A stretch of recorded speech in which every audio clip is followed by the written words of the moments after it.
Cepat ambil selemekmu dan lari ke rumahku sekarang juga. Datang dan siapkan pesta syukuran yang mewah untuk cucu laki-laki kesayanganku. Di tengah keheningan pukul 2 dini hari, setahun setelah diusir dan dibuang seperti sampah setelah pabrik hasil kerja kerasnya selama 30 tahun dirampas, sebuah panggilan telepon tak tahu malu dari mantan ibu mertuanya tiba-tiba masuk ke ponsel Dewi. Sebuah penghinaan yang menyakitkan. Perintah untuk menyiapkan pesta syukuran akikah bagi bayi dari wanita selingkuhan suaminya. Pesta syukuran akikah? Di waktu sepagi ini? Nomor penelepon yang membuat keributan di pagi buta ini tidak ada di ponsel saya. Sebenarnya, ini siapa ya? Bukannya marah, Dewi justru tertawa dingin. Mereka, yang telah mengusir istri sahnya di tengah malam yang dingin, tak pernah menyangka. Gunting jahit tua di tangannya akan memutus total sumber uang mereka. Kisah pembalasan karma yang memuaskan. Di mana ibu mertua yang kejam dan suami yang tidak setia akhirnya jatuh miskin dalam semalam dan harus memohon dengan putus asa di bawah kaki mantan menantunya. Jika Anda penasaran dengan drama pembalasan yang mendebarkan ini, silakan tekan tombol subscribe dan like sekarang juga. Waktu berputar kembali ke 1 tahun yang lalu, di sebuah pabrik tua pada suatu malam yang dinginnya menusuk tulang. Saat itu pun, Dewi sedang mati-matian mengerjakan kertas pola sepanjang malam, tanpa menyadari darah merembes dari ujung jarinya yang membeku. Lantai pabrik, dengan pemanas yang sengaja dimatikan di tengah cuaca dingin yang ekstrem, terasa seperti balok es. Angin dingin yang menyusup melalui celah-celah dinding semen yang retak di mana-mana terasa begitu menyakitkan, seolah mengiris kulit. Meskipun sudah mengenakan berlapis-lapis celana dan jaket kerja tua yang dipenuhi debu kain putih dan kapur, hal itu tidak cukup untuk menahan hawa dingin yang menusuk hingga ke tulang. Dewi duduk meringkuk seperti udang di kursi plastik dingin tanpa sandaran punggung. Pemandangan dirinya yang dengan susah payah menggoreskan garis di atas kertas pola besar dengan jari-jari kaku yang gemetaran sungguh memilukan dan menyedihkan. Kalau pesanan ini tidak selesai besok pagi, kita akan kehilangan klien. Tolong isi sedikit bahan bakar untuk pemanasnya. Uap putih keluar tanpa daya dari sela-sela bibirnya yang pecah-pecah dan kering, tetapi jawaban yang datang sungguh kejam. Harga bahan bakar itu mahal, jangan berlebihan. Cepat kerjakan. Mantan suaminya, Baskara, hanya duduk manis di samping pemanas listrik berwarna merah yang hangat, menatapnya dengan tajam. Sendi-sendi jari Dewi yang kaku telah membengkak kemerahan. Bahkan untuk memegang pena pun terasa sangat sulit. Debu kapur biru yang menempel selama 30 tahun. Yang tak bisa hilang meski digosok dengan sabun. Menancap hitam di bawah kukunya. Membuat beratnya tahun-tahun itu terasa begitu menyiksa. Akhirnya, ujung jarinya yang beku dan kasar pecah, dan tetesan darah merah kental jatuh ke atas kertas pola yang putih bersih. Noda yang menyebar dengan menyedihkan itu sama tragisnya dengan hidupnya yang penuh penderitaan. Sendi jariku membeku, jadi tidak bisa ditekuk sesuka hati. Saat alasan yang diucapkannya dengan napas terengah-engah itu lenyap tak berbekas di udara dingin, pintu besi pabrik yang tua dan berat didorong terbuka dengan kasar. Suara gesekan logam berkarat di atas rel yang memekakkan telinga mengguncang seluruh pabrik. Bersamaan dengan angin sedingin pisau, aroma parfum mewah yang pekat dan manis seketika menyelimuti pabrik hingga menyesakkan napas. Begitu Bella, sang selingkuhan yang mengenakan mantel bulu mewah, melangkah masuk, Baskara yang tadi menjaga pemanas langsung berlari seperti kilat dan merangkul bahunya dengan penuh kasih sayang. Sayangku sudah datang. Kenapa repot-repot datang ke tempat berdebu seperti ini? Suaranya terdengar begitu lengket, sulit dipercaya berasal dari orang yang sama yang baru saja berteriak dan membentak. Pemandangan itu sangat kontras dengan kondisi Dewi yang menyedihkan, yang meneteskan darah dengan pakaian kerja kumal penuh noda oli. Hidung Bella, yang mengenakan mantel cerpelai seharga puluhan juta rupiah dengan kilau lembut, terangkat tinggi seolah menusuk langit. Ibu mertuanya, Ratna, yang masuk dengan langkah angkuh di belakang mereka, mulai bertingkah berlebihan sambil mengelus-elus perut Bella yang sedikit membuncit. Pemandangan itu sungguh tak tahu malu dan menjijikan hingga membuat orang mengernyitkan dahi. Aduh! Cucu laki-laki kesayanganku ini bisa gawat kalau kena angin dingin. Cepat bawa pemanasnya ke sini. Tak lama kemudian, tatapan tajam Ibu Ratna yang penuh kebencian mendarat pada Dewi yang sedang menghangatkan tangannya yang membeku. Perempuan tak berguna yang tidak tahu diri ini sudah tidak dibutuhkan lagi di rumahku. Cepat kemasi barangmu dan enyah dari sini. Satu kalimat kejam itu menjadi gergaji tajam yang tanpa ampun mengoyak jantung Dewi. Kenangan pahit 10 tahun lalu, saat Ibu Ratna memaksanya duduk di depan mesin jahit di tengah musim dingin untuk menyelesaikan pesanan, membuatnya pingsan karena kerja paksa dan harus kehilangan hal yang paling berharga dalam hidupnya, melesat seperti pecahan kaca dan menusuk dalam-dalam hatinya. Harapan paling berharganya telah hancur lebur karena keserakahan mereka yang tak terhingga, namun mereka adalah manusia tanpa rasa bersalah sedikit pun. Dewi menatap kosong kertas-kertas pola berlumuran darahnya yang berserakan di lantai. Ia telah mengabdi selama 30 tahun hingga tulang-tulangnya terasa remuk, dimulai dari sebuah konveksi kecil di kontrakan petak dengan uang jaminan 30 juta rupiah. Masa mudanya yang dihabiskan sebagai tante pabrik rekanan milik Baskara, yang hanya makan nasi sisa yang dingin, terlintas di benaknya.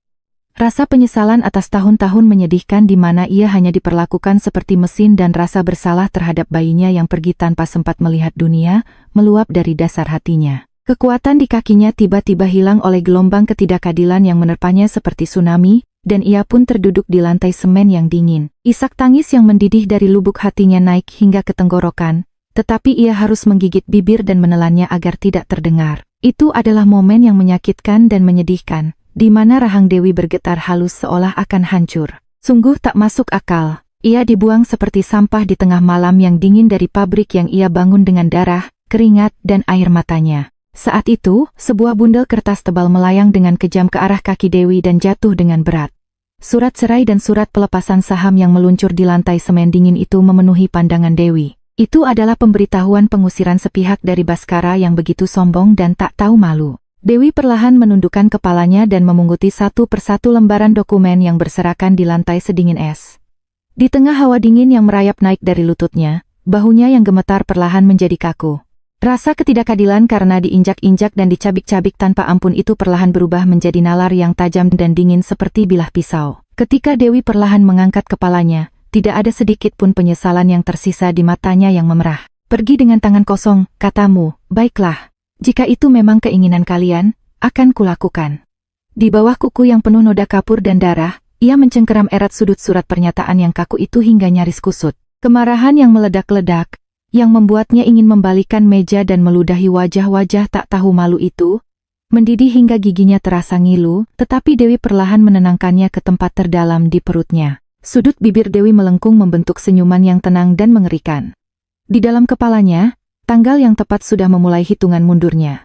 Dewi tahu lebih baik dari siapapun bahwa dengan pola-pola model lama yang tersisa di pabrik itu, mereka tidak akan pernah bisa lolos dari evaluasi pembaruan desain yang ketat dari perusahaan induk. Tatapannya yang sedingin es tidak tertuju pada adu mulut tak berarti saat ini, melainkan pada hari kehancuran total itu, tanpa goyah sedikit pun. Tepatnya pada hari vonis mati ekonomi 1 tahun dari sekarang, ketika mesin-mesin di pabrik yang hanya memiliki pola usang itu akan berhenti selamanya. Setelah cap yang menyakitkan itu dibubuhkan pada surat cerai, udara di dalam pabrik yang tua dan dingin menjadi semakin dingin. Dewi, tanpa sepatah kata pun, membalikkan punggungnya yang bungkuk dan melangkah berat menuju loker besi pribadinya yang penyok di sudut pabrik. Bahkan sebelum tangannya sempat menggapai gagang pintu loker, Ibu Ratna yang mengawasinya dari belakang dengan tatapan tajam, melemparkan kantong sampah hitam besar dengan kasar. Kantong plastik itu membentur lantai dan terseret di atas semen berdebu, lalu menghantam keras ujung sepatu kerja Dewi yang usang. Beraninya engkau menyentuh harta orang lain, coba saja sentuh satupun barang inventaris pabrik ini. Ibu Ratna melipat tangannya dengan erat, mengangkat dagunya dengan angkuh, dan membentak dengan suara penuh penghinaan. Gulungan benang dan kain yang kau curi diam selama ini saja sudah cukup untuk mengisi 1 truk. Cepat ambil pakaian rombengmu dan pergi sebelum aku memanggil polisi dengan tuduhan pencurian.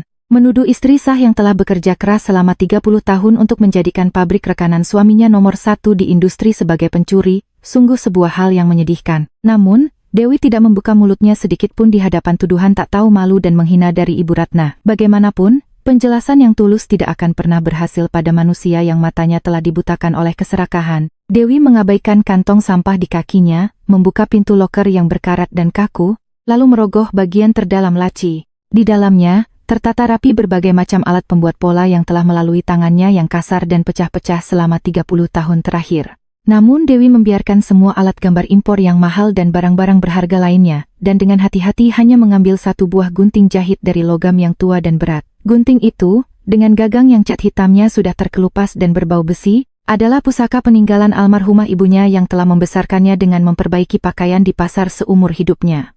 Begitu sentuhan logam dingin yang syarat dengan air mata dan kapalan ibunya menyentuh telapak tangannya, kesedihan mendalam yang selama ini ia tekan di lubuk hatinya melonjak seperti ombak. Ini adalah pusaka peninggalan ibu saya.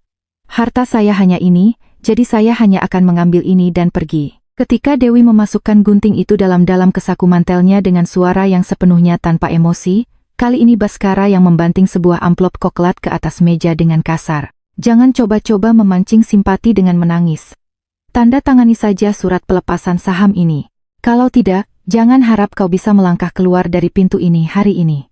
Baskara mendekat dengan mengancam sambil menyeringai, dan dengan paksa meletakkan bolpoin plastik murahan di antara jari-jari Dewi yang kasar dan berlumuran darah.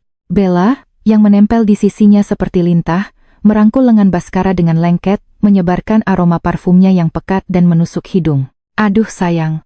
Tante ini kan pasti tidak punya stempel, kenapa dibuat rumit? Suruh saja dia cap jempol. Bella mendengus menjijikkan sambil memandangi mantel lusuh Dewi dari atas ke bawah lalu tertawa sinis. Aku lapar. Sepertinya bayi kita menendang-nendang di dalam perut. Cepat selesaikan dan ayo kita pergi makan steak wagyu panggang kelas atas, ya? Di saat yang begitu tragis, di mana istri yang telah mengabdi seumur hidupnya diusir ke jalanan di tengah malam yang dingin, mereka malah membicarakan makanan. Sungguh wajah asli dari manusia-manusia tak tahu malu yang telah membuang nuraninya. Dewi, meskipun berhadapan dengan tatapan hina Bella yang mengejeknya, dengan diam meletakkan bolpoin yang dipegangnya di atas meja. Lalu, ia menekan ibu jarinya yang kasar dan pecah-pecah ke bantalan tinta merah yang disodorkan Baskara. Sensasi tinta merah yang meresap ke dalam celah-celah sidik jarinya yang pecah-pecah terasa tajam merambat ke seluruh sarafnya. Dewi, tanpa perlawanan sedikit pun, membubuhkan cap jempolnya dengan jelas di margin bawah surat pernyataan itu. Dalam sekejap yang singkat saat cap merah itu tercetak seperti titik di atas kertas, Dewi dengan dingin dan tenang menghitung tanggal di dalam hatinya. Angka 365 hari, tepat 1 tahun, terukir dengan jelas di benaknya. Ia bertekad akan mengukir di tulang mereka apa ganjaran dari menanggung penghinaan kotor ini saat hari itu tiba. Sudah selesai. Sekarang saya hanya akan membereskan data di komputer pribadi saya dan pergi tanpa penyesalan. Ketika Dewi berbalik dan melangkah menuju komputer desktop berdebu di sudut pabrik, wajah Baskara yang tadinya lega seketika berubah masam. Kenapa kau sentuh komputer? Jangan kau mau diam-diam mencuri buku catatan klien atau kontak penting pabrik kita, kan? Baskara dengan panik menghalangi jalan Dewi dengan kasar dan menyambar mouse di atas meja ke belakang punggungnya. Karena ia seumur hidupnya telah menikam orang dari belakang dan merampas milik mereka, ia percaya orang lain pun akan melakukan hal yang sama, sebuah kecurigaan yang dangkal dan picik. Jangan sentuh sembarangan. Aku akan mengawasimu dengan kedua mataku. Kau cukup tuliskan kata sandinya dan enya dari pabrikku sekarang juga. Melihat tingkah laku menyedihkan mantan suaminya yang dengan panik menutupi monitor dengan seluruh tubuhnya, Dewi bahkan tidak bisa tertawa getir. Bagaimanapun, di dalam komputer rongsok itu, tidak ada satupun informasi berharga yang begitu dipuja-puja oleh Baskara. Dewi dengan kasar merobek selembar kertas memo tempel berwarna kuning yang tergeletak di meja dan dengan cepat menuliskan 6 digit angka yang sudah dikenalnya. Lalu, ia menempelkan memo itu dengan tegas di tengah-tengah monitor. Kertas memo itu menempel kasar di permukaan monitor, menimbulkan suara gesekan kering, dan barulah sedikit kelegaan muncul di mata Baskara. Kata sandinya adalah tanggal lahirmu, Mas Baskara. Kalau begitu curiga, silakan login sekarang dan periksa sendiri dengan mata kepalamu. Sementara Baskara dengan tergesa-gesa mengetik di keyboard dan membuka folder-folder di desktop, Dewi dengan berani mencabut kabel hard disk eksternal pribadinya yang terpasang diam-diam di bagian belakang unit utama. Bersamaan dengan suara tajam komponen internal yang tergores saat konektor dicabut, layar monitor tua itu berkedip sejenak, menandakan bahwa koneksi data telah terputus sepenuhnya. Apa yang kau lakukan? Cepat letakkan barang itu di atas meja. Baskara berteriak dengan mata melotot. Dewi memasukkan hard disk seukuran telapak tangan itu dalam-dalam ke saku mantelnya yang tipis dan membalas dengan dingin seperti es. Di server bersama perusahaan, saya sudah menyerahkan semua data pola model lama yang akan digunakan hingga musim semi tahun depan, tanpa ada satupun yang terlewat. Dewi, yang melihat menembus kebodohan Baskara, mengucapkan setiap kata dengan jelas, menanamkan tulang yang tajam di setiap katanya. Tetapi, yang ada di dalam hard disk ini adalah hasil karya baru untuk musim depan yang murni berasal dari kepala dan ujung jari saya yang lelah. Ini adalah aset pribadi saya, dan sebagai seorang direktur, Anda seharusnya tahu betul secara hukum bahwa ini di luar lingkup serah terima. Baskara melirik sekilas ratusan folder file yang berjajar di monitor dan tertawa sinis. Bagi manusia tidak kompeten yang bahkan tidak bisa membedakan antara lekukan halus pada pola atau tren musiman dari perusahaan besar, jumlah file yang terlihat banyak saja sudah cukup membuatnya merasa puas. Bawa atau tidak, terserah kau. Kau pikir pabrik kita tidak akan berjalan hanya karena engkau membawa sepotong perangkat rongsok? Baskara mengetuk monitor dengan jarinya dengan angkuh dan mencibir dengan dagu terangkat sombong. Melihat file yang penuh sesak di server, sepertinya kita bisa bertahan selama 3 tahun. Sekarang urusanmu sudah selesai, enyahlah dari hadapan pabrikku selamanya. Sebuah bualan bodoh dari orang yang tidak sadar apa yang baru saja ia lakukan. Jebakan kehancuran sempurna apa yang baru saja ia masuki dengan kakinya sendiri. Ia sama sekali tidak menyadari bahwa yang penting bukanlah jumlah file, melainkan fakta bahwa teknologi inti satu-satunya yang dapat memenuhi standar pembaruan desain yang ketat dari perusahaan induk telah hilang seluruhnya. Dewi merapatkan bibirnya dengan dingin sambil merasakan sentuhan keras dari gunting tua dan hard disk di dalam sakunya secara bergantian. Lalu, ia mengencangkan kerah mantelnya yang tipis dan berjalan diam-diam menuju pintu besi pabrik, tempat darah dan keringatnya selama 30 tahun tercurah. Dari belakang punggungnya, sudah terdengar tawa sinis Bella yang memilih menu daging sapi untuk makan siang besok dan celotehan riuh Ibu Ratna yang saling tumpang tindih. Namun, kebisingan rendahan mereka tidak lagi mencapai telinga Dewi. Dewi tidak menghapus atau mencuri satu hal pun.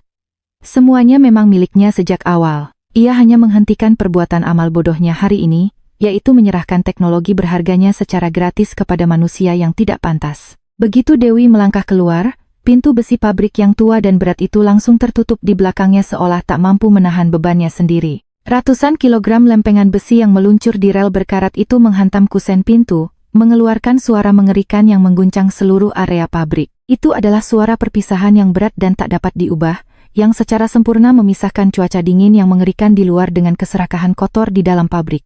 Angin sedingin pisau di malam yang beku itu menerpa wajahnya tanpa ampun, tetapi di dalam hati Dewi justru berkobar api pembalasan yang panas dan membara.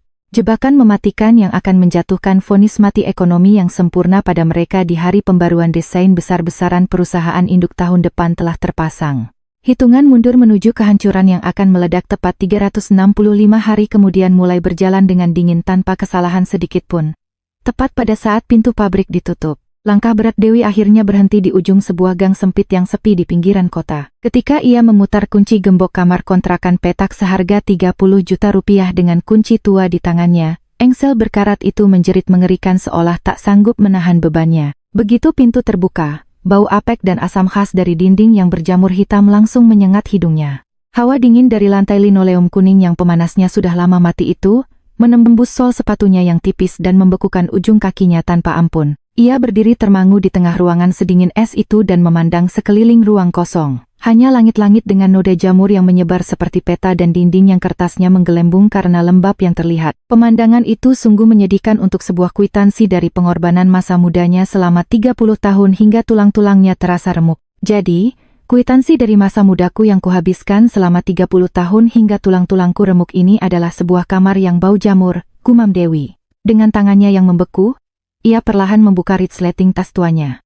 Dari kedalaman tas, bukan barang mahal lainnya, melainkan gunting jahit logam berat peninggalan ibunya yang ia keluarkan dengan hati-hati. Tekstur kasar dari potongan kain pudar yang dililitkan di gagangnya terasa lebih dulu di ujung jarinya, diikuti oleh beratnya logam dingin yang catnya telah terkelupas yang terasa hingga ke dadanya. Kesedihan mendalam yang selama ini ia tekan di lubuk hatinya akhirnya meledak seperti bendungan yang jebol. Ibu, aku hidup seperti anjing selama 30 tahun sebagai tante pabrik rekanan keluarga Baskara, tapi yang tersisa di tanganku hanyalah gunting tua milik ibu ini. Dewi memeluk erat gunting logam dingin itu, dan duduk meringkuk dengan lutut tertekuk di lantai yang membeku. Tanpa terdengar oleh siapapun, dengan bibir terkatup rapat, ia akhirnya mulai mengeluarkan isak tangis yang serak seolah ususnya putus. Suara isak tangis yang tertahan yang memenuhi kamar kontrakan yang gelap itu bercampur aduk secara tragis dengan suara angin dingin yang menyusup melalui celah-celah jendela. Punggung Dewi yang menangis sambil meringkuk di kamar sempit dan suram itu tampak begitu kecil dan membungkuk, tertekan oleh beban 30 tahun.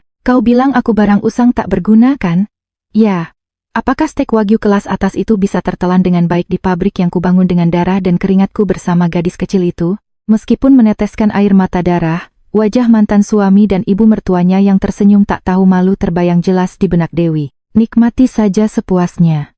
1 tahun lagi, aku akan membuat kalian merangkak dan menjilati debu di lantai di hadapan besanmu yang terhormat itu. Namun, air matanya tidak berlanjut lama sepanjang malam. Setelah isak tangis yang singkat dan dalam, Dewi bangkit dengan terhuyung-huyung sambil bertumpu pada lantai dan berjalan ke kamar mandi yang sempit dan tua. Ia menyalakan keran, dan air sedingin es mengalir deras. Ia menampung air dengan kedua tangannya dan membasuh wajahnya dengan kasar. Ia membersihkan matanya yang memerah dan bengkak serta jejak air mata yang ternoda dengan air dingin tanpa sisa.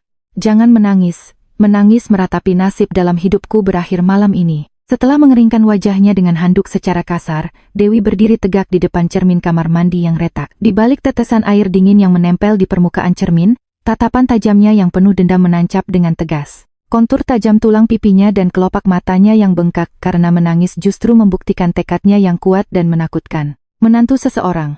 Tante pabrik milik Baskara. Kulit lusuh seperti itu kubuang ke selokan mulai hari ini. Dewi menyisir rambutnya yang basah dengan kasar dan bergumam dengan suara sedingin es. Dewi Lestari, pengrajin pola terbaik di Indonesia. Dengan nama asliku, aku akan memutus sumber penghidupan kalian dengan sempurna. Setelah meninggalkan cermin, Dewi langsung duduk di lantai yang dingin, membuka laptop tuanya, dan menyalakannya. Di tengah kegelapan pekat, satu-satunya cahaya pucat dari monitor menerangi wajahnya yang penuh dendam. Ujung jarinya yang pecah-pecah karena debu kapur mengetuk keyboard dengan gila, dan suara ketikan yang cepat dan tegas memenuhi keheningan kamar kontrakan. File-file portofolio uniknya yang pernah lolos dari seleksi ketat perusahaan-perusahaan besar di masa lalu berjajar rapi di layar. Ratusan gambar pola yang rumit, lahir dari ujung jarinya yang telah bekerja keras selama 30 tahun, bersinar padat di dalam monitor kecil itu. Tanpa teknologi pola baru yang sempurna untuk peluncuran baru perusahaan fashion induk tahun depan, apakah mesin-mesin rongsok di pabrik itu bisa beroperasi bahkan untuk 1 hari? Setelah menyelesaikan pekerjaannya, Dewi mengeluarkan dompet tua dari saku mantelnya dan membuka resleting di bagian terdalam. Di sana, tersimpan rapi sebuah kartu nama dengan nomor telepon langsung milik Presiden Direktur Perusahaan Fashion Induk yang ia berikan saat berkunjung ke pabrik 3 tahun lalu dan memujinya setinggi langit. Ia mengelus lembut dengan ujung jarinya yang kapalan tekstur kartu nama berlapis emas mewah yang tepiannya sudah usang karena lama disimpan. Pak Direktur, dulu Anda memuji keahlian tangan saya bernilai 100 miliar rupiah. Sekarang saya akan buktikan siapa pemilik sebenarnya dari teknologi itu. Mata Dewi sudah tertuju pada pembalikan kekuasaan yang sempurna yang akan terjadi 1 tahun lagi, tanpa goyah sedikit pun. Keesokan paginya, tepat pukul 9, begitu jam kerja resmi dimulai, Dewi akhirnya menekan nomor telepon langsung sang direktur. Nada sambung yang panjang dan berat memecah keheningan, lalu suara elektronik halus tanda panggilan tersambung terdengar di telinganya. Selamat pagi, Pak Direktur. Saya Dewi Lestari, pengrajin pola yang dulu bekerja di Baskara Apparel. Hening sejenak di seberang sana, lalu terdengar suara direktur yang berat dan terdengar terkejut. Dewi Lestari? Ah, ibu pengrajin yang menghasilkan semua pola luar biasa itu di bawah pimpinan Pak Baskara, bukan? Ada apa menelepon pagi-pagi begini? Dewi, tanpa ragu sedikit pun, langsung ke pokok permasalahan dengan suara yang tenang dan dingin. Saya, per hari ini, sudah benar-benar lepas tangan dari pabrik rekanan itu. Sebagai gantinya, saya ingin menawarkan kepada Bapak hak eksklusif atas pola model baru yang akan menyukseskan pembaruan desain perusahaan fashion induk tahun depan dengan sempurna. Di saat ketegangan terasa berat di seberang telepon, Dewi memberikan pukulan telak. Sebagai gantinya, berikan saya satu kewenangan. Posisi sebagai kepala auditor kantor pusat yang bisa memeriksa dan menyingkirkan perusahaan-perusahaan rekanan tahun depan dengan tangan saya sendiri. Jebakan besar dan sempurna yang akan memutus sumber penghidupan mereka yang telah mengkhianati ikatan keluarga 1 tahun dari sekarang akhirnya menampakkan wujudnya yang tajam. Tepat 1 tahun berlalu, di suatu musim panas, pabrik rekanan tempat Dewi diusir terasa mendidih seperti neraka. Kipas angin langit-langit yang berkarat berputar dengan susah payah, bilahnya yang bengkok menggores penutup langit-langit, mengeluarkan suara gesekan logam yang mengganggu tanpa henti, tetapi tidak ada gunanya di hadapan panas menyengat yang melebihi 35 derajat Celcius. Baskara, yang duduk di ruang direktur tanpa menyadari bom waktu sempurna yang ditanam Dewi akan meledak, mengeluarkan smartphone terbarunya dari saku. Pemandangannya yang sedang asyik berbicara di telepon dengan seorang salesman dari dealer mobil sport impor mewah sungguh menyedihkan. Halo Pak Dealer. Istri cantik saya mau mobilnya sekarang juga, jadi tolong keluarkan mobil sport impor kelas atas itu besok pagi. Ya, pembayarannya akan pakai kartu kredit perusahaan kami. Jadi gesek saja sampai batas maksimal. Tepat saat ia sedang membual dengan angkuh, alarm mesin yang tajam dan memekakan telinga berbunyi di seluruh pabrik. dan sabuk konveyor utama yang tadinya berputar tanpa henti-berhenti dengan tersentak-sentak. Bau hangus yang apek dari motor besar yang kelebihan beban menyebar di udara lengket dan menyengat hidung orang-orang. Kepala pabrik, yang seluruh tubuhnya basah oleh keringat dingin, berlari masuk dengan wajah pucat pasi sambil membuka pintu kantor dengan kasar. Di kedua tangannya yang gemetar, tergenggam surat penolakan produk dari kantor pusat perusahaan fashion raksasa dengan cap merah yang jelas. Di luar jendela di belakangnya, ribuan potong pakaian pembaruan musim gugur yang ditolak dan diperlakukan seperti sampah oleh kantor pusat menumpuk seperti gunung, memenuhi halaman pabrik. Terik matahari musim panas menyinari tumpukan pakaian yang kemasan plastiknya sobek dan terlempar begitu saja, dan bau serat sintetis yang lembab menyebar dengan menjijikkan di udara panas. Pak Direktur, kantor pusat menolak seluruh produk baru musim gugur karena polanya cacat dan mengembalikannya semua. Pabrik kita sekarang benar-benar akan bangkrut di jalanan. Suara kepala pabrik bergetar hebat seolah akan patah. Tetapi Baskara yang masih memegang telepon hanya mengibaskan tangannya dengan kesal tanpa mengernyitkan alis sedikit pun. Ah, mesin rusak sebentar saja, kenapa begitu heboh? Pak Dealer, jangan pedulikan. Lanjutkan saja kontraknya. Ia mengabaikan sepenuhnya peringatan putus asa dari pabrik, dan dengan kesal meremas surat tagihan denda penalti senilai miliaran rupiah di atas meja, lalu melemparkannya ke lantai. Tumpukan dokumen kaku itu membentur lantai dan berserakan sia-sia, tetapi angka-angka yang tertulis di setiap lembarnya adalah utang raksasa yang cukup untuk menelan seluruh perusahaan Baskara. Para karyawan, yang cemas gajinya akan dipotong, berhenti bekerja dan mulai berbisik-bisik, tetapi bualan bodoh Baskara yang baru saja menutup telepon justru semakin menjadi-jadi. Denda penalti itu, tinggal kita tutupi saja dengan pinjaman bank semaksimal mungkin. Ayah mertuaku kan pemasok utama lapis pertama untuk perusahaan fashion raksasa, apa yang kalian takutkan? Tanpa sadar bahwa nyawa perusahaannya akan putus, ia malah menghambur-hamburkan uang perusahaan yang berharga untuk memenangkan hati selingkuhan mudanya. Pada saat yang sama, Ibu Baskara, Ibu Ratna, sibuk menyapu pasar swalayan bahan makanan termahal di lingkungannya sambil terus-menerus mengelap keringat yang bercucuran. Dengan tekad untuk tidak kalah gengsi di hadapan keluarga besan barunya yang kaya raya, ia menenteng keranjang belanja penuh dengan daging sapi wagyu kelas atas dan abalon segar. Aduh, meskipun besanku itu kaya raya, mereka tidak akan bisa menandingi ketulusan Ratna ini. Aku akan mematahkan hidung sombong mereka dengan keahlian memasakku yang luar biasa. Ibu Ratna, dengan wajah basah oleh keringat, membual kepada orang-orang di lingkungannya sambil mati-matian mempersiapkan hidangan pesta syukuran untuk menyambut keluarga dari pihak selingkuhan putranya. Namun, dapurnya yang sempit dan tua sudah lama berubah menjadi kandang babi yang bahkan tidak ada tempat untuk melangkah. Di atas talenan, potongan-potongan daging tebal tergeletak begitu saja tanpa darahnya ditiriskan dengan benar, dan bau amis yang menusuk hidung menyebar kemana-mana. Di atas kompor gas yang penuh kerak minyak hitam, tutup panci bergetar karena uap, dan kuah coklat yang meluap mendesis-desis di atas api, mengeluarkan asap yang apek. Aduh, kenapa darah daging ini tidak keluar juga? Entahlah. Tuangkan saja bumbu mahal.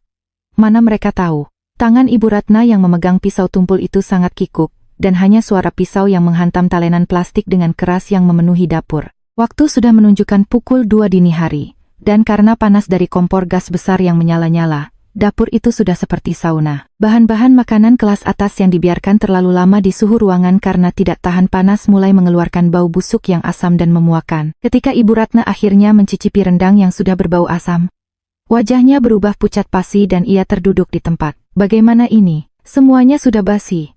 Besan yang cerewet itu akan datang besok siang, bagaimana dengan sampah berbau asam ini? Dengan pandangan yang menguning, Ibu Ratna dengan kesal mengusap layar smartphone-nya yang penuh noda minyak dan dengan panik mencari nomor di buku teleponnya. Itu adalah nomor mantan menantunya, Dewi Lestari, yang ia usir ke jalanan seperti sepatu usang tanpa pernah memperlakukannya sebagai menantu. Pikiran untuk menyuruh istri sah menyiapkan pesta syukuran untuk garis keturunannya dari selingkuhan, sebuah ide yang hanya bisa muncul dari manusia yang dibutakan oleh keserakahan dan telah mengkhianati ikatan keluarga, berkilauan di matanya yang memerah. Di mana perempuan beracun itu? Dewi Lestari. Panggil perempuan beracun dan tak berguna itu sekarang juga dan suruh dia siapkan hidangan sampai besok malam. Manusia-manusia bodoh itu, hingga saat ini, sama sekali tidak menyadari bahwa bom waktu sempurna yang mencekik leher mereka sudah berdetak dan hampir meledak. Pukul 2 dini hari, saat semua telah hening. Di sebuah ruang tamu penthouse mewah dengan pemandangan malam tepi sungai yang gemerlap terhampar di bawahnya, getaran tajam berbunyi. Suara dering ponsel yang sangat norak dan asing itu dengan kejam merobek udara dalam ruangan yang elegan dan tenang dengan aroma diffuser yang lembut. Di layar yang bergetar hebat di atas meja marmer, nama Ibu Ratna.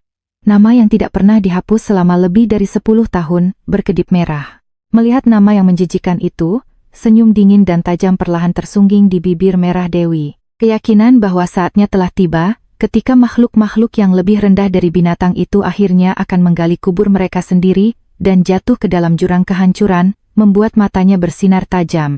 Akhirnya mereka mulai sadar tali di leher mereka mengencang dan mulai meronta, ya. Dewi, tanpa tergesa-gesa sedikit pun, bersandar dalam-dalam di sofa kulit mewah di tengah ruang tamu dan dengan santai menekan tombol jawab. Bersamaan dengan sentuhan gaun sutra halus yang membalut lembut kulitnya, teriakan melengking Ibu Ratna meledak dari speakerphone, seolah akan merobek gendang telinga. Hei kau, cepat datang ke rumahku sekarang juga. Besok siang keluarga istri baru anakku akan datang. Cepat datang dan siapkan pesta syukuran yang mewah. Sungguh menjijikkan melihat bagaimana ibu mertuanya yang picik itu masih percaya bahwa kekuasaannya masih berlaku, orang yang sama yang telah melemparkannya keluar dari pabrik pada malam musim dingin yang membekukan setahun lalu. Perintah untuk menyuruh mantan menantu menyiapkan pesta syukuran untuk bayi yang dilahirkan oleh selingkuhan adalah sebuah gagasan yang hanya bisa muncul dari makhluk yang lebih rendah dari binatang berkedok manusia. Dewi menekan rasa jijiknya yang meluap dengan dingin dan memutuskan untuk diam-diam menikmati seberapa dalam wanita tua bodoh itu menggali kuburnya sendiri. Ibu Ratna, di seberang telepon, bahkan tidak bisa menyembunyikan napasnya yang terengah-engah, dan begitu ingin menginjak-injak harga diri Dewi dengan menggunakan kekayaan besan barunya sebagai senjata. Kau tahu tidak seberapa kaya raya besanku itu. Mereka adalah orang-orang yang akan datang membawa koper penuh uang yang bahkan tidak akan pernah kau lihat seumur hidupmu meskipun kau menjahit sampai tulangmu remuk. Sebuah bualan bodoh dari orang yang bahkan tidak tahu bahwa semua pesanan dari perusahaan induk yang menopang hidup mereka telah terputus dan perusahaannya berada di ambang kebangkrutan besar. Dewi tidak membiarkan emosinya goyah sedikit pun oleh ancaman kosong itu, dan dengan ringan dan elegan menggoyangkan gelas anggur kristal di tangannya. Anggur merah pekat seperti matahari terbenam mengalir anggun di dinding kaca transparan, dan Dewi mempertahankan jarak sepenuhnya, tetap diam dengan sempurna. Tanpa mengucapkan satu suku kata pun, ia hanya mengalirkan keheningan yang berat dan dingin seperti racun yang membunuh perlahan-lahan ke seberang telepon. Melihat menantunya di masa lalu, yang biasanya gemetar dan tunduk pada amarahnya, tidak memberikan reaksi apapun, kepanikan yang kental mulai terdengar dalam suara Ibu Ratna. Ia tidak bisa menahan amarahnya yang mendidih dan mulai berteriak lebih keras, menjerit ke telepon seolah kesurupan. Hei Dewi Lestari, kau dengar tidak perkataanku? Aku akan kirim alamatnya sekarang, jadi cepat merangkak ke sini dengan selemekmu dalam 30 menit. Suara parau yang pecah karena berteriak sekuat tenaga dan napas kasar yang terengah-engah karena kelelahan sendiri menghantam tajam telinga Dewi. Setelah cukup menikmati pemberontakan yang memalukan itu, Dewi akhirnya meletakkan gelas anggurnya di atas meja dan mencabut pedang pembalasannya. Dasar gelas kristal itu mendarat di atas meja marmer, meninggalkan gema yang singkat dan jernih.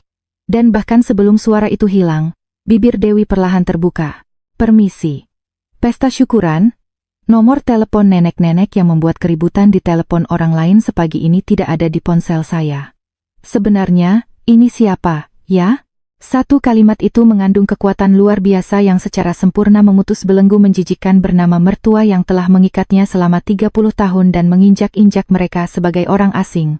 Begitu suara Dewi yang dingin dan tegas itu membelah udara dengan tajam, dari seberang telepon hanya terdengar suara aneh orang yang terengah-engah kehabisan napas. Sementara Ibu Ratna, yang terdiam karena penghinaan dan ejekan tak terduga, tidak dapat melanjutkan kata-katanya. Dewi menarik pelatuk ultimatum terakhirnya. Itu bukan sekadar peringatan. Itu adalah alat pengatur waktu yang kejam dan sadis yang akan memutus nyawa lawannya dengan tepat. Kalau ada waktu untuk bicara omong kosong, buka telinga Anda dan dengarkan baik-baik. Besok pagi pukul 9, tim audit keuangan dari kantor pusat perusahaan fashion raksasa akan datang ke perusahaan anak Anda. Seolah mengejek keheningan Ibu Ratna yang membeku, Dewi menekan dendam di setiap suku katanya dan menusukkan belati ke jantung lawannya. Daripada memikirkan cara memanfaatkan anak perempuan orang lain, kita sampaikan saja pada anak Anda untuk membereskan sampah di sekitarnya sebelum dia bangkrut di jalanan besok pagi. Dewi, tanpa memberikan kesempatan sedikit pun bagi lawannya untuk membela diri atau memohon ampun, dengan kejam menekan tombol merah untuk mengakhiri panggilan. Sinyal mesin yang dingin menandakan pemutusan hubungan itu, dengan tenang memenuhi ruang tamunya yang luas, membuktikan bahwa ia telah memenangkan perang ini dengan sempurna. Pada saat yang sama, di dapur Ibu Ratna yang sempit dan tua, di mana bau makanan basi menyebar dengan menjijikkan, sebuah pemandangan tragis terjadi. Smartphone yang terlepas dari tangan Ibu Ratna yang terkejut jatuh ke lantai ubin dapur yang keras, dan layarnya pecah berkeping-keping. Pecahan kaca yang berserakan di lantai memantulkan cahaya lampu neon dan berkilauan tajam, seolah meramalkan masa depan tragis keluarga mereka yang akan hancur berkeping-keping. Ibu Ratna, yang terduduk dengan wajah pucat pasi, bergumam ke udara kosong dengan mata melotot seolah tidak percaya. Tim audit keuangan, apa yang perempuan itu katakan barusan? Kini, yang akan mereka hadapi hanyalah kehancuran yang tak terhindarkan dan jurang kemiskinan yang mengerikan yang diciptakan oleh bencana besar bernama Dewi Lestari. Tepat pukul 9 pagi, di halaman pabrik rekanan yang sunyi, di mana suara mesin jahit yang tadinya tak henti-hentinya berputar kini benar-benar senyap karena bom retur puluhan ribu potong pakaian yang meledak semalam, sebuah perubahan besar terjadi. Di atas tanah kering dan tandus yang penuh debu, sebuah sedan hitam mewah seharga miliaran rupiah meluncur masuk tanpa suara. Suara ban mewah yang menggilas kerikil kering saat melewati lubang tanah yang kasar memecah keheningan yang mencekam di halaman yang kosong. Seorang asisten pribadi berjas rapi yang dengan cepat turun dari kursi pengemudi membuka pintu belakang dengan sikap hormat, dan seorang wanita yang penampilannya saja sudah mendominasi sekelilingnya perlahan muncul. Itu adalah Dewi, yang mengenakan setelan adibusana berwarna putih emas yang pas sempurna dari ujung kepala hingga ujung kaki. Wanita yang berdiri di sana benar-benar orang yang berbeda dari wanita yang setahun lalu kotor oleh debu kapur dan noda oli, dengan ujung jari yang pecah-pecah dan terluka. Ujung sepatu hak tingginya yang tajam, dibuat dengan teliti dari kulit terbaik, mulai mengetuk lantai marmer lobi pabrik yang tua dan retak dengan interval yang teratur dan tajam. Suara sepatu hak tinggi yang tajam setiap kali langkahnya jatuh itu menekan seluruh ruangan dengan berat. Seolah-olah itu adalah langkah kaki hakim yang mendekat untuk mencekik leher para pendosa yang bodoh. Begitu turun dari mobil, Dewi mengernyitkan dahi dengan jijik pada bau oli yang apek dan bau keringat asam yang langsung menyengat hidungnya. Sudah 30 tahun aku mengorbankan tulang dan dagingku untuk membesarkan tempat ini, tapi bahkan setelah setahun, bau pabrik yang menjijikkan ini benar-benar membuatku mual. Kenangan tragis hari itu, ketika ia dibuang seperti sampah ke jalanan di musim dingin yang membeku, terlintas di benaknya, tetapi senyum yang memesona dan angkuh justru tersungging di bibirnya. Saat itu, Baskara, dengan rambut acak-acakan dan penampilan kuyu karena begadang semalaman menangani tumpukan retur musim gugur yang cacat, bergegas keluar dari ruang direktur. Langkah Baskara, yang tadinya berlari dengan senyum menjilat karena mengira ada tamu penting dari luar, membeku seperti batu saat melihat Dewi berdiri di tengah lobi. Mantan istrinya yang dulu lusuh dan tidak menarik, yang telah ia usir ke tumpukan debu, kini telah kembali dalam wujud seorang penguasa yang sempurna dan gemerlap, yang bahkan sulit untuk ditatap matanya. Mata keruh Baskara bergetar hebat, mencoba menyangkal kenyataan di depan matanya, tetapi karisma luar biasa yang terpancar dari Dewi sudah mencengkeram lehernya dengan kuat. Tante, kenapa engkau datang ke sini pagi-pagi begini? Kau pikir ini tempat apa beraninya engkau masuk sembarangan? Panggilan menjijikkan yang sama picik dan tidak berkelasnya seperti setahun yang lalu, yang masih menganggap dirinya berada di posisi atas, keluar dari mulut Baskara. Menghadapi bentakan tak berarti yang sama sekali tidak menganggapnya ada, Dewi bukannya marah, melainkan menatap perlahan penampilan kuyu Baskara dari atas ke bawah dengan tatapan angkuh seolah melihat serangga yang merayap di lantai. Bau keringat dingin yang lengket di kemejanya yang kusut dan kotoran di bawah kukunya yang digaruk semalaman terlihat jelas, tetapi Dewi tidak mengubah ekspresinya sedikit pun. Ia bahkan tidak merasa perlu membuka mulut untuk membalas, dan hanya memberi isyarat dengan dagunya. Asisten pribadi yang berdiri di sampingnya mendekati meja resepsionis yang dingin. Sang asisten mengeluarkan sebuah kartu nama berlapis emas tebal dari saku dalam jasnya, dan meletakkannya dengan kasar dan tegas di depan mata Baskara. Rahang Baskara terenganga dengan aneh seperti orang bodoh saat melihat logo perusahaan fashion raksasa berlapis emas yang berkilauan menyilaukan di bawah sinar matahari pagi. Asisten itu menatap Baskara dengan pandangan menghina seolah melihat kotoran di jalanan dan memecah keheningan lobi yang membeku dengan peringatan yang jelas dan tegas. Panggilan Tante tidak bisa lagi digunakan sembarangan di sini. Beliau bukan lagi Tante di masa lalu. Beliau datang sebagai kepala auditor yang memegang kekuasaan penuh dari perusahaan fashion raksasa. Segera bersikap sopan. Begitu kata kepala auditor menghantam gendang telinga Baskara, Dewi mendorong map berisi surat resmi bercap merah dari kantor pusat ke dada Baskara. Ujung tajam dari kertas berkualitas tinggi yang kaku itu menggores kemeja Baskara yang kusut dan basah oleh keringat dingin, dan rasa malu yang menyakitkan yang belum pernah ia rasakan seumur hidupnya menembus seluruh tubuhnya. Mulai hari ini, Kami akan memulai pemeriksaan keuangan dan audit khusus terhadap perusahaan rekanan perusahaan fashion raksasa. Jangan banyak bicara, buka buku catatan keuanganmu sekarang juga. Begitu perintah dingin dan tegas Dewi jatuh. 7 orang akuntan elit yang mengikutinya serentak meletakkan tas dokumen berat mereka di atas meja. Kunci logam tas hitam itu terbuka serentak, dan suara tajam dari kait logam yang presisi yang terlepas bergema berturut-turut di lobi. Bahkan sebelum mulut Baskara yang ternganga bisa tertutup, puluhan buku audit dan surat pemberitahuan hukum yang kaku yang dikeluarkan dari dalam tas menutupi meja tanpa celah. Tidak ada waktu untuk berdiri seperti orang bodoh.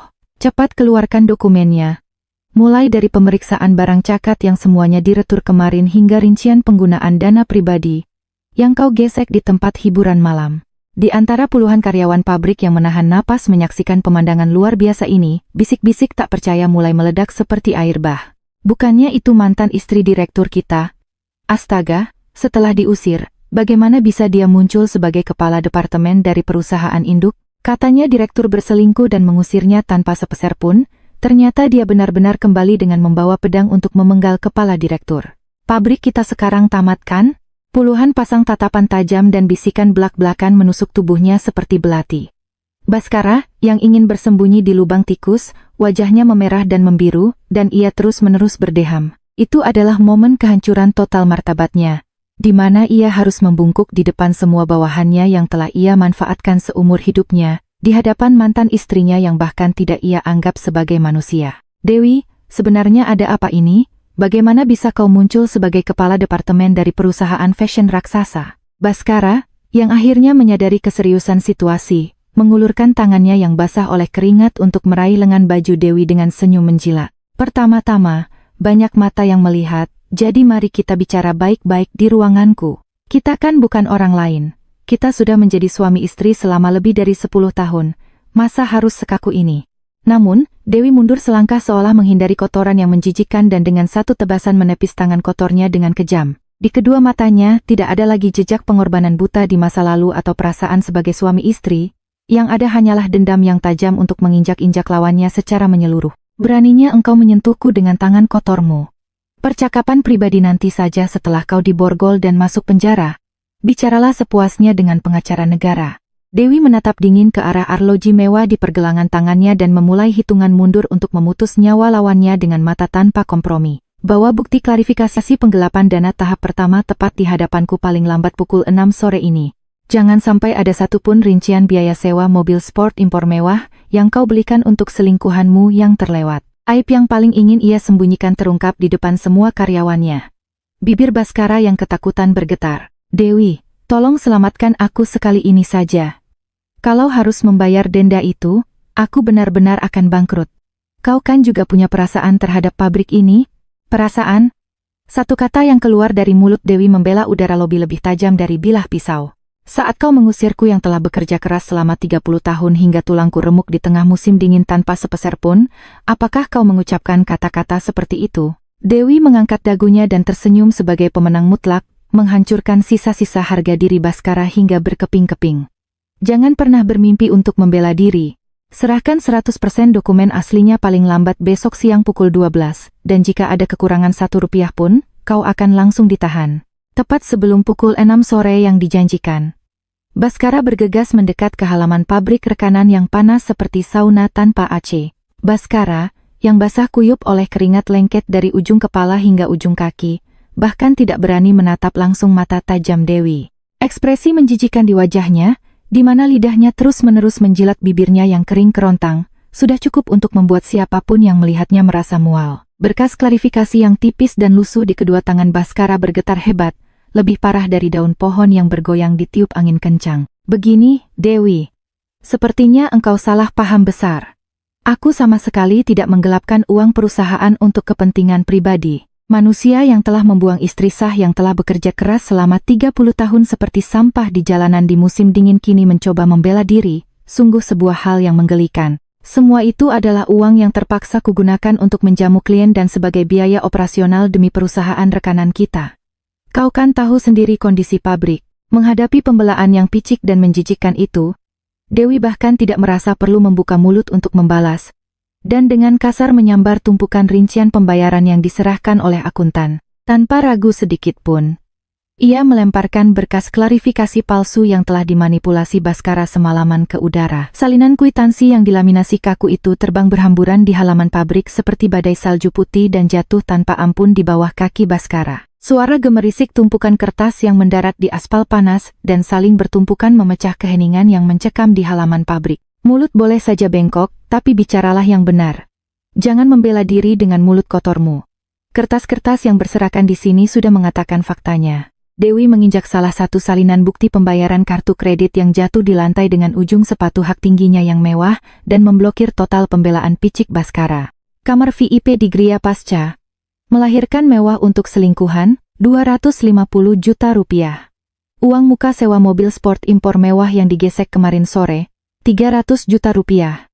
Apa hubungannya ini semua dengan operasional pabrik? Kebenaran buruk bahwa puluhan juta rupiah rincian pembayaran yang diklaim Baskara sebagai biaya jamuan klien ternyata dihabiskan untuk memuaskan kemewahan dan kesombongan selingkuhannya telah terungkap. Mendengar fakta yang mengejutkan itu, bisik-bisik kemarahan yang tak terkendali meledak seperti gunung berapi di antara puluhan karyawan pabrik yang tadinya diam-diam menonton. Gila bukan? Gaji kita sudah menunggak 3 bulan. Dan dia menggunakan uang perusahaan yang berharga itu untuk membayar biaya Gria pasca melahirkan selingkuhannya dan mobil mewah? Kita bekerja di bawah panas menyengat ini hanya dengan satu kipas angin, sementara direktur kita memanjakan selingkuhannya dengan kartu kredit perusahaan. Kita harus segera melaporkannya. Kecaman penuh kebencian dari para bawahannya yang selama ini ia percayai dan manfaatkan menghujaninya dari segala arah, dan Baskara akhirnya kehilangan kekuatan di kakinya. Saat ia terhuyung ke belakang dan terduduk di kursi besi terdekat, kaki kursi itu menggores lantai semen yang kasar, menimbulkan suara tajam yang seolah menggaruk saraf. Wajah Baskara menjadi pucat pasi, dan mata keruhnya bergetar hebat karena ketakutan yang luar biasa. Dewi, kepala departemen, tolong selamatkan aku sekali ini saja. Kalau denda astronomis ini meledak, aku benar-benar akan bangkrut di jalanan. Mengingat kita pernah menjadi suami istri selama 10 tahun. Menghadapi permohonan menjijikan yang tak tahu malu itu, Dewi menatapnya dengan tatapan kejam seolah melihat serangga yang terinjak di lantai. Ia tidak pernah melupakan satu hari pun kata-kata kejam yang keluar dari bibir kotor itu pada hari ia diusir dengan tangan kosong di malam musim dingin yang membekukan. Dewi, dengan nada mekanis dan tajam tanpa sedikit pun emosi, dengan tegas mengumumkan keputusan akhir yang kejam dari kantor pusat. Keputusan akhir dari kantor pusat.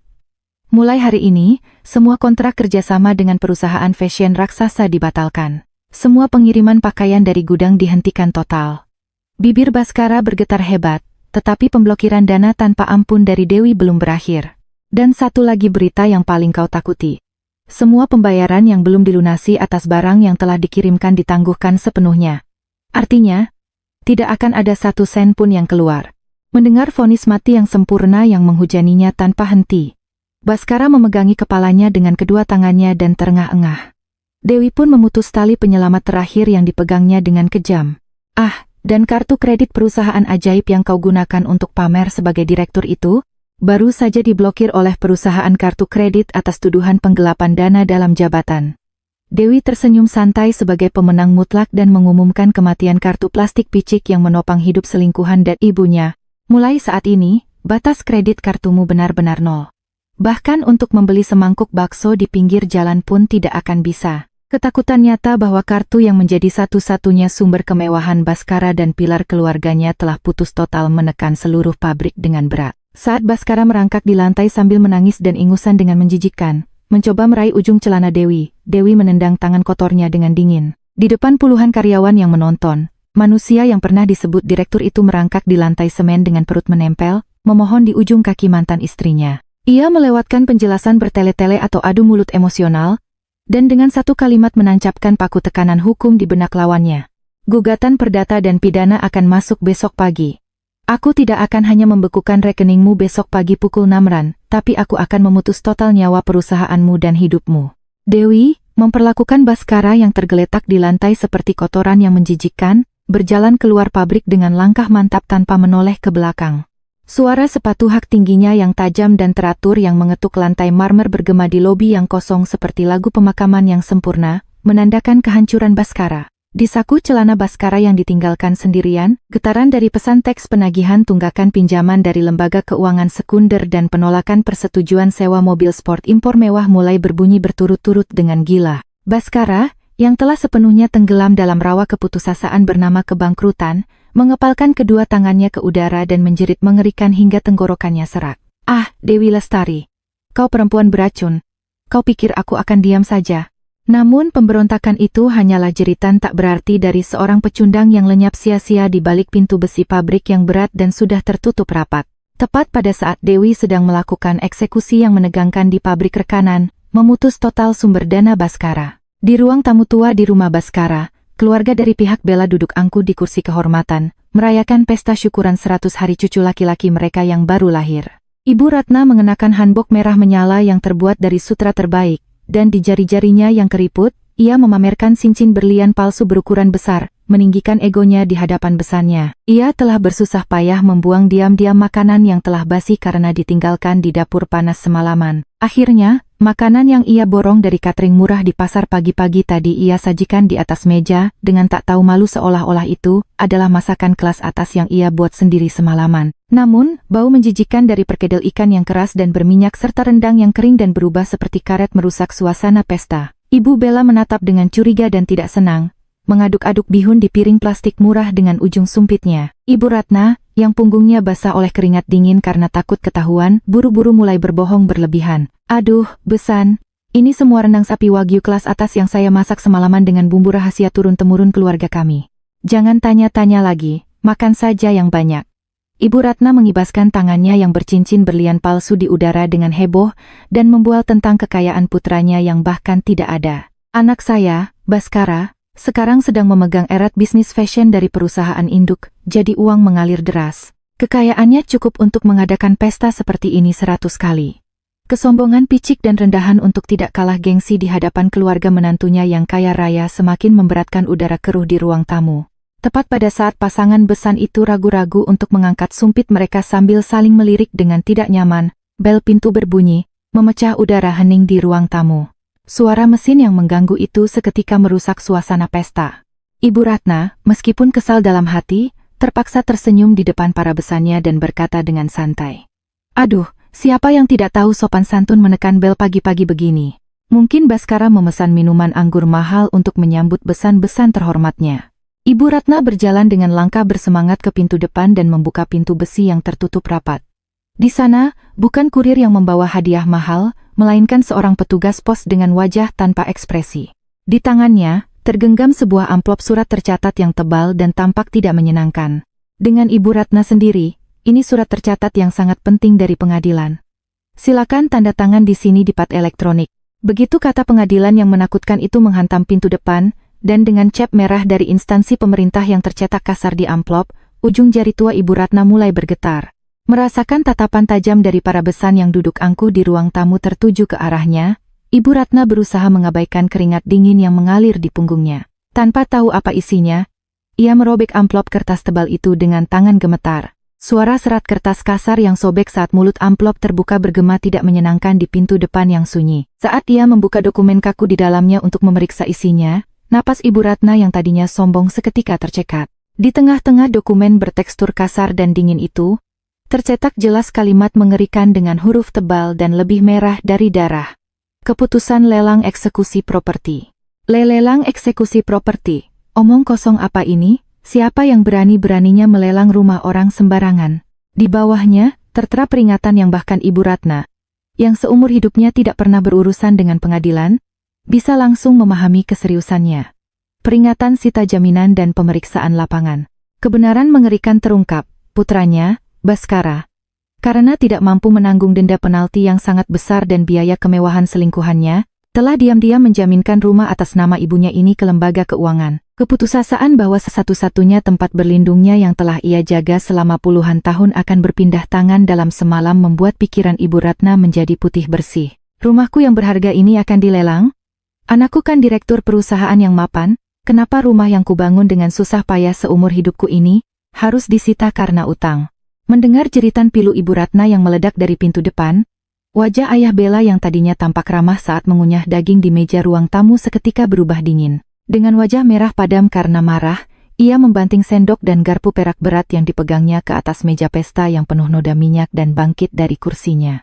Sendok dan garpu perak berat itu menghantam pinggiran piring porselen kosong, membuat piring itu goyah di atas meja, dan bersamaan dengan suara yang mengganggu itu, tatapan jijik dan hina seolah melihat kotoran di jalanan tertuju pada wajah Ibu Ratna. "Besan, apakah Anda sedang menipu dan mempermainkan keluarga kami? Apakah putri kami yang kami besarkan dengan penuh kasih sayang ini ternyata tinggal di rumah seorang penunggak utang yang akan dilelang dan bangkrut di jalanan besok?" Pesta meriah yang tadinya digunakan untuk pamer kekayaan di depan Besan kaya raya itu dalam waktu kurang dari 1 menit jatuh ke dalam jurang rasa malu dan ketakutan yang tak terhindarkan. Hidung Ibu Ratna yang tadinya terangkat tinggi kini benar-benar patah, dan ia hanya bisa gemetar dengan bibir pucat pasi seperti kertas. Martabat keluarga besar yang selama ini ia banggakan dengan kejam di hadapan Dewi kini hancur berkeping-keping hanya oleh selembar kertas tipis, sebuah pembalasan karma yang sempurna. Suara Ibu Ratna bergetar seperti daun yang ditiup angin. "Bukan begitu, Besan.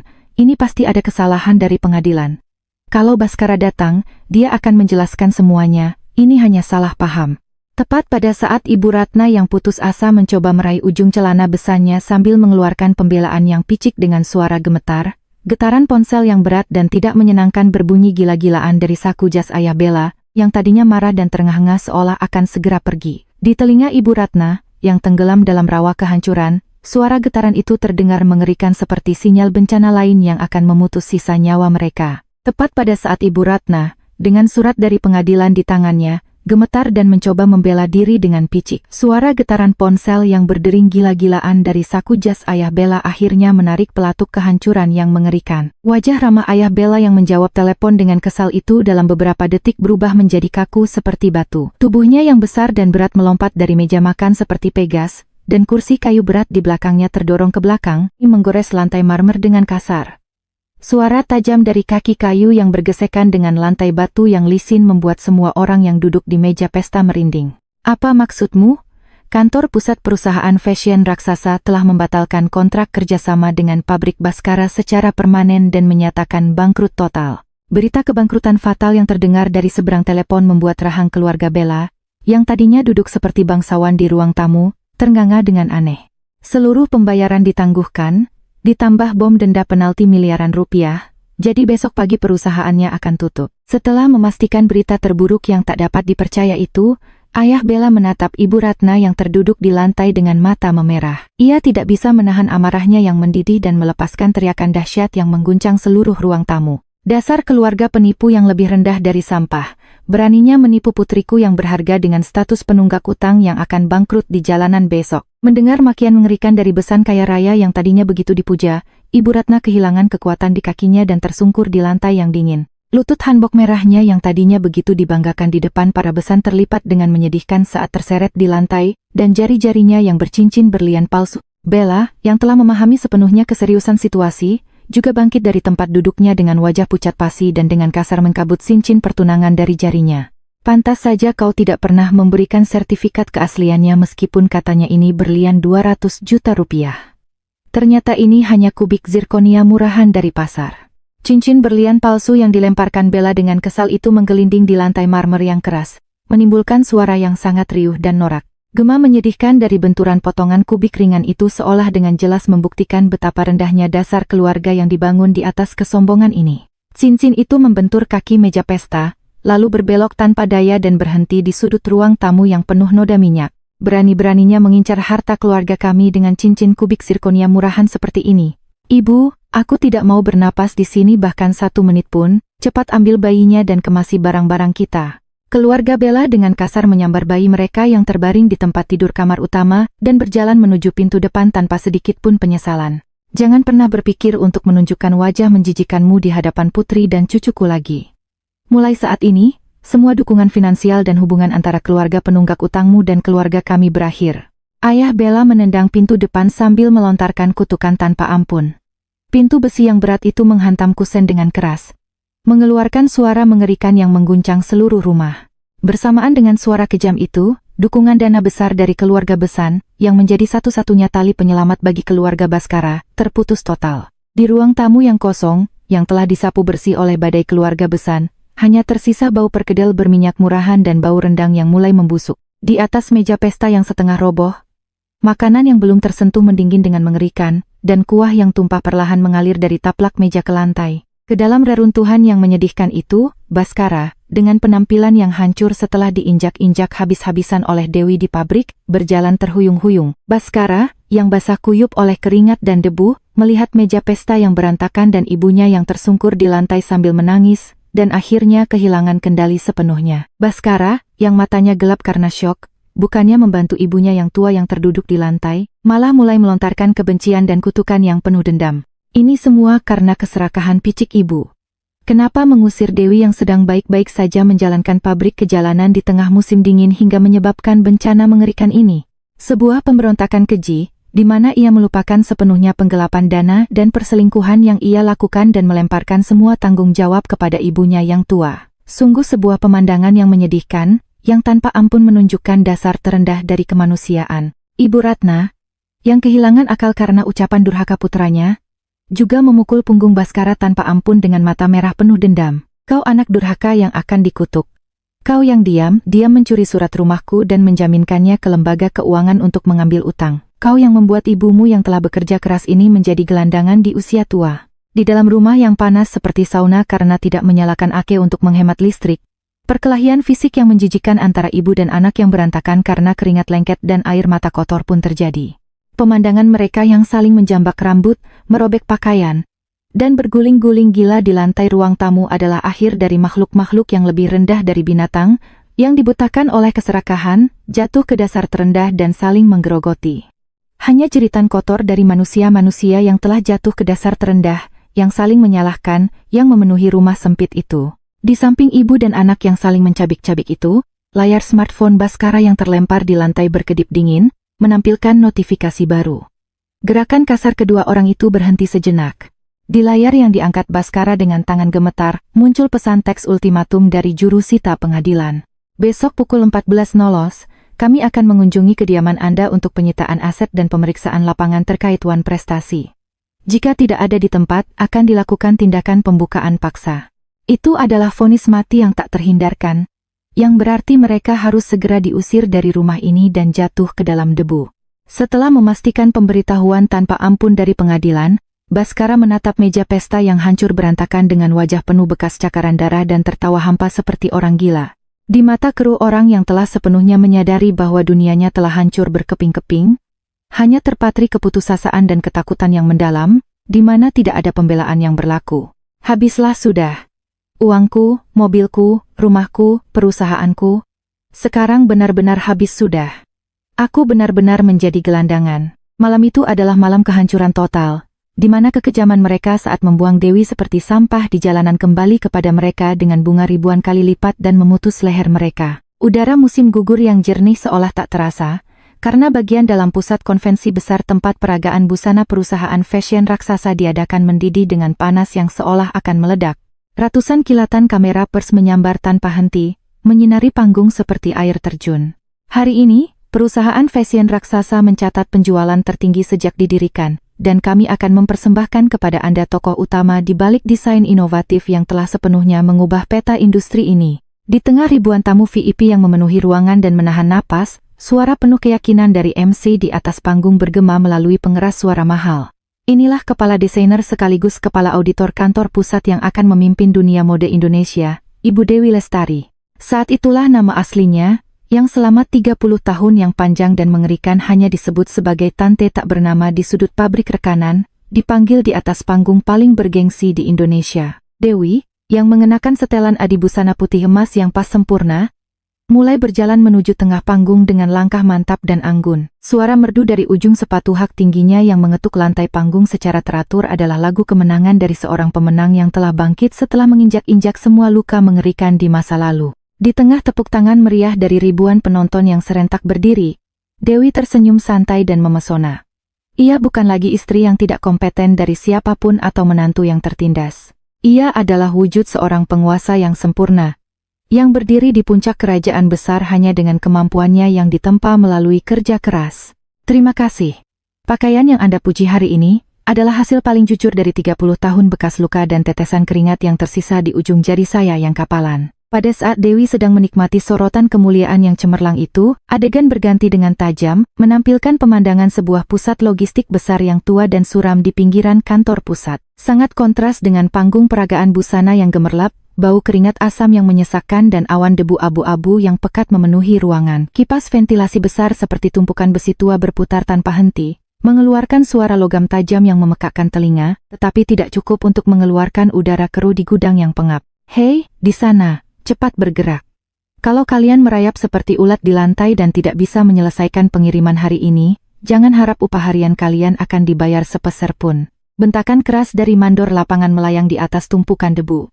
Bahu Baskara dan Ibu Ratna, yang telah menjadi miskin karena terbebani denda penalti yang menumpuk, bergetar. Dua orang yang pernah berperan sebagai direktur pabrik rekanan yang mapan dan ibu mertua yang angkuh itu kini merangkak dengan menyedihkan di lantai, mengenakan rompi pekerja harian sementara berwarna neon yang basah oleh keringat. Tangan yang dulu mengenakan pakaian sutra dengan mengisap darah dan keringat Dewi selama 30 tahun kini hanya tersisa sarung tangan kain murahan. Baskara, yang sedang membawa kotak pakaian seberat 20 kg yang lebih besar dari tubuhnya, meringis kesakitan karena keringat yang menusuk matanya dan menjatuhkan beban itu seperti karung ke lantai.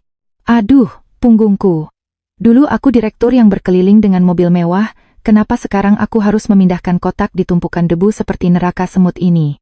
Di sebelahnya, Ibu Ratna, yang sedang menempelkan selotip pada kotak dengan sarung tangan kain murahan, juga memukul-mukul punggungnya yang pegal dengan kepalan tangannya yang bungkuk, sambil meneteskan air mata dan ingus yang menjijikkan.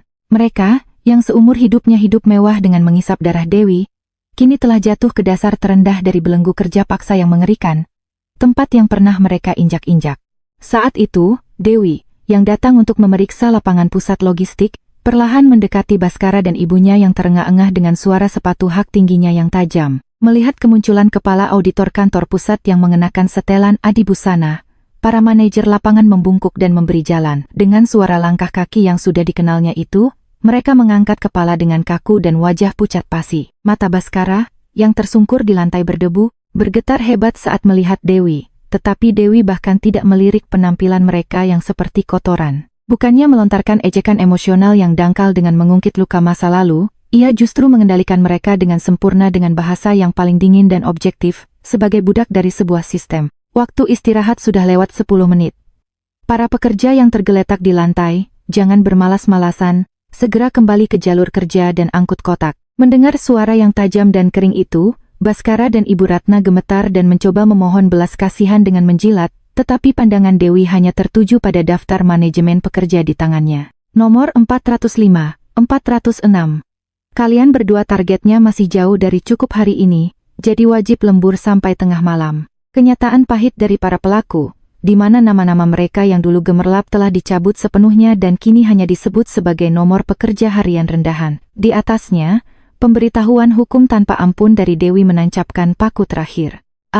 Dan upah harian kalian bulan ini juga dipotong paksa 80% untuk pembayaran denda pengadilan, tahu kan? Meskipun kalian bekerja keras mengangkat kotak sampai napas kalian sesak semalaman, tidak akan ada uang yang masuk ke mulut kalian. Mendengar hukuman sempurna yang menuntut mereka membayar bunga atas dosa-dosa mereka, Baskara dan Ibu Ratna membuang semua martabat dan harga diri mereka, lalu bersujud di lantai semen yang kasar sambil menangis. Dewi, yang menginjak-injak jeritan mengerikan dari para pecundang yang putus asa itu dengan ketidakpedulian total, berbalik dari gudang logistik raksasa yang terkendali dengan sempurna dan perlahan melangkah pergi. Langkah mantapnya tidak menuju ke tumpukan debu yang apek, melainkan ke pintu keluar besar di mana sinar matahari musim gugur yang cerah menyinari seperti air terjun. Saat Dewi membuka pintu gudang yang gelap dan berjalan menuju cahaya, narasi yang berat, yang menandakan pemutusan total dari belenggu 30 tahun, terdengar di atas punggungnya yang cemerlang dan memesona.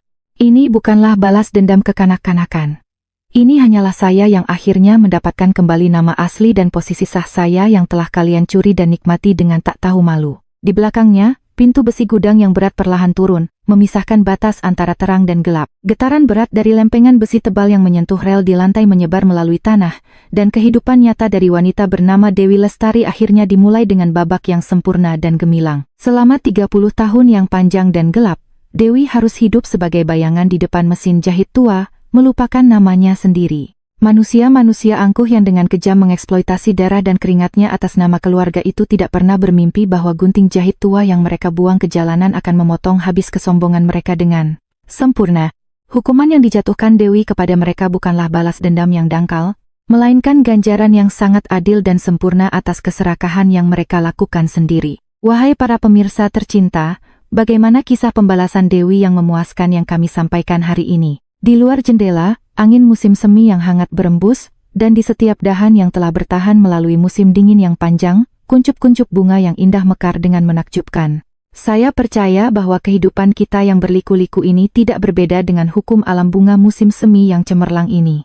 Di ujung jari Anda yang kasar, wahai Anda yang telah hidup dengan mengorbankan diri tanpa pamrih sebagai istri, menantu, dan ibu seseorang, tersembunyi aroma yang lebih berharga dan indah daripada permata termahal di dunia. Karena ada musim dingin yang panjang dan berat, di mana kita rela meringkuk demi keluarga, kita dapat terlahir kembali sebagai pribadi yang begitu kuat dan berkelas seperti sekarang ini. Kini, melampaui pengabdian tanpa syarat untuk orang lain, kami dengan tulus mendukung Anda untuk melangkah keluar ke dunia yang cerah, dengan bangga menyebut nama indah Anda sendiri. Jika kisah Dewi hari ini telah menyegarkan hati Anda yang sesak, sebelum meninggalkan video ini, kami mohon Anda untuk menekan tombol subscribe merah dan like.